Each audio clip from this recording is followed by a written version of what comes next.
एक बार तुकाराम जी के कीर्तन में जो मृदंग बजाते हैं, तबला ढोलक बजाने वाले हमारे सब संगीतज्ञ, ऐसे ही एक मृदंग बजाता था। वो इतना अच्छा मृदंग बजाता था कि उसके मृदंग के बिना कीर्तन में सुख ही नहीं मिलता था। आज वो बीमार पड़ गया और तुकाराम जी का पुणे में कहीं कीर्तन था। तुकाराम जी बोले आज कीर्तन कैसे होगा।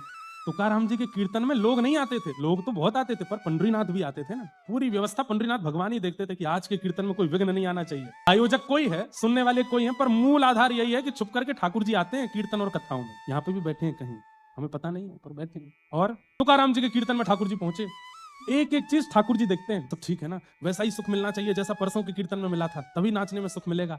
सब देखा तो देखा, संगीतज्ञों में मृदंग वाले भैया नहीं है। तुरंत ठाकुर जी, हवा की गति है, वो तो भगवान है, तुरंत पहुंच के घर जाके देखा तो वो तो बीमार पड़ा था। बाकी के संगीतज्ञों ने जाके कहा भैया आज तुम नहीं आओगे। बोले मेरे तो उठा ही नहीं जा रहा, बुखार चढ़ा है, मैं तो नहीं आ पाऊंगा, आज कोई और व्यवस्था कर लो। सब संगीतज्ञ आ गए, तुकाराम जी मंच पे आके बोले कहाँ भैया मृदंग वाले भैया नहीं आए।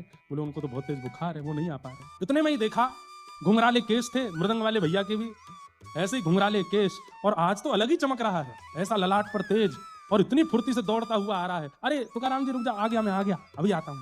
और लेकर के मृदंग अपनी गोद में आज जैसे ही त्रिकट देना प्रारंभ किया, महाराज बिना कीर्तन के झूमने लगे सब लोग। ऐसा मृदंग बजाया, ऐसा मृदंग बजाया कि आज के कीर्तन में तुकाराम जी भी नृत्य करने लगे। कीर्तन पूर्ण हुआ। तुकाराम जी बोले मैंने इतने कीर्तन किए पर ऐसा सुख मुझे कभी नहीं मिला जैसा आज मिला। सब संगीतज्ञों को धन्यवाद बोले।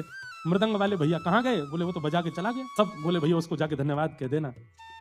बाकी के संगीतज्ञ उसके घर गए, बोले तुम बड़ी जल्दी भाग के आ गए कीर्तन से। तुकाराम जी ने बहुत धन्यवाद किया, आज बहुत आनंद आया।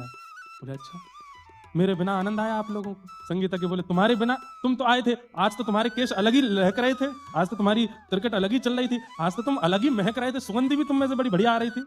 तो यहाँ के रजाई ओढ़ के पड़ गए फिर से? अरे फिर से नहीं पड़ा, मैं सुबह से उठा ही नहीं हूँ, मैं यहीं पड़ा हूँ, तेज बुखार है, आज मैं कीर्तन में आया ही नहीं हूँ। ये बात जाकर के जब सबने तुकाराम जी को बताई, नेत्र सजल हो गए। बोले आज मृदंग वादन करने स्वयं पंडरीनाथ आए।